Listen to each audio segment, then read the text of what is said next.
70 থেকে 80 দিনের মধ্যে 5 লক্ষ টাকা ইনকাম করা সম্ভব। তিনি দাবি করছেন এ সম্পর্কে মানুষ কম জানে বলেই এখনো সেভাবে শুরু করেনি। এখানে তো অনেক প্রফিট আছে, যা হয়তোবা অনেকে জানে না। তিনি কি এক পদ্ধতির কথা বলছেন যে কারণে নাকি এটা আরো বেশি লাভজনক। উপরের সাইড হচ্ছে সিলভার কালার আর ভিতরে হচ্ছে ব্ল্যাক কালার। সিলভার কালারটা আচ্ছা, পুরো ঘটনাটা শুরু থেকে শুনি চলুন। ধান পাট চাষ করলে তো আমি এত প্রফিট পাবো না। চাষ করলে সে জানতে পারবে যে আসলে ধান পাটের চাইতে কতটা লাভবান ফসল। অনেক শিক্ষিত মানুষও এটা বিদেশি ফল মনে করে বেশি দাম দিয়ে কিনে। আসলে ভাই এটা হলো বিদেশি বাঙ্গি, সৌদি আরবের ফল। এটা এই সৌদির ফল এখন বাংলাদেশে চাষ হচ্ছে। এই ফলের নাম হচ্ছে সাম্মাম, অনেকে রক মেলনও বলে।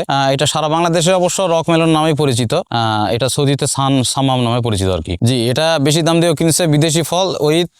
এটা এই ফলের নাকি অনেক সুস্বাদু স্বাদ।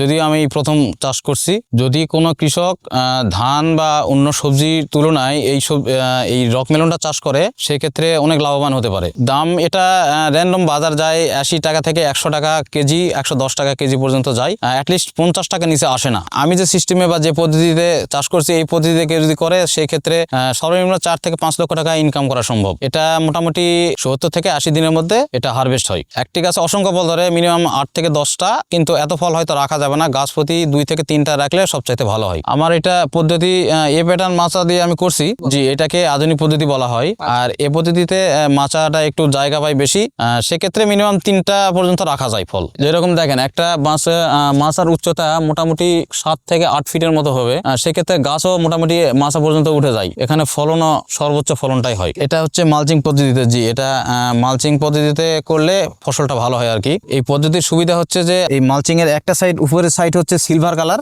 আর ভিতরে হচ্ছে ব্ল্যাক কালার। সিলভার কালারটা সূর্যের যে অতি বেগুনি রশ্মিটাকে সে মাটি পর্যন্ত পৌঁছে দেয় না। পাশাপাশি এই নিচের ব্ল্যাক কালারটা আপনার মাটির আর্দ্রতাকে ধরে রাখে, যার কারণে গাছ পর্যাপ্ত পুষ্টি পায় এবং বিভিন্ন ধরনের ভাইরাস থেকে গাছকে রক্ষা করে আর কি। এখানে ফলনটা খুব ভালো হয় মালচিং পদ্ধতি যদি করতে পারে। অবশ্যই মালচিং পদ্ধতিতে করতে হবে এই ফসলটা, আর সেই ক্ষেত্রে উনি লসের সম্মুখীন হবে না। জি, এই ফল গাছে পেকে যায় 65 থেকে 80 দিন এর মধ্যেই আর কি।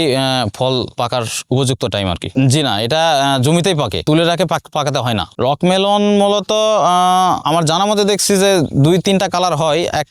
এটা হচ্ছে আপনার একটু অ্যাশ কালার, আর আরেকটা হয় যে আপনার হানি ডিউ মেলন যেটাকে বলা হয়, ওটা হলুদ কালার হয়। আমারটা হচ্ছে অ্যাশ কালারের, যেটা আর কি মানে নেট আছে, বেলের মতো গায়ের কালার, কিন্তু ওটা এক পর্যায়ে নেট হয়ে যাবে আর কি। পুরা ফলের উপর নেট হয়ে যায়। ভেতরের রং অরেঞ্জ কালার হয়, একদম আপনার ব্যাঙের মতো। এটা খুব মানে সুস্বাদু এবং মিষ্টি আর কি, মিষ্টি ফল। জি, এটা সারা বছরই চাষ হয়, তবে তীব্র শীত ছাড়া সারা বছরই চাষ করা সম্ভব। আমাদের দেশে এই ফলের চাহিদা ব্যাপক হারে বৃদ্ধি পাইছে আগের তুলনায়। দিন যাচ্ছে আর এটা বৃদ্ধি হচ্ছে, মানে চাহিদা প্রচুর পরিমাণে বৃদ্ধি হচ্ছে। এখনো পর্যন্ত ঢাকা থেকে ফোন আসে এবং বলে যে ভাই আপনার ফল কতদিন পর হারভেস্ট হবে। তো আমি বলি যে ভাই একটু সময় লাগবে, আরো 1 মাসের মতো। তবে চাহিদা আছে প্রচুর পরিমাণে। এখন পর্যন্ত 100 থেকে 110 টাকা পাইকারি চলতেছে কারণ বাজারে কেজি। এটা মূলত ঢাকা শহরে যারা থাকে এরাই মূলত বেশিরভাগ কিনে, কারণ এলাকা ভিত্তিক তো এই ফলের প্রচলন ওইভাবে নাই, কিন্তু ঢাকা শহরে ম্যাক্সিমাম লোকই চিনে এবং এটা প্রচুর চাহিদা তাদের। আমি আপাতত 1 বিঘাতে করছি। আমার এটা মোটামুটি 36 দিন 37 দিন আগে লাগাইছি। এখন থেকে আশা করা যায় আর 1 মাস পর ফল পাবো। যদি আমার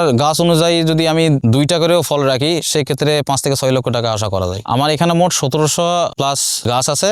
1700 গাছ থেকে আমি মোটামুটি 5 থেকে 6 লক্ষ টাকা আশা করা যায়। এইটার পরিচর্যা করতে গেলে আপনার প্রথমে আগে জমিটাকে চাষ দিতে হবে।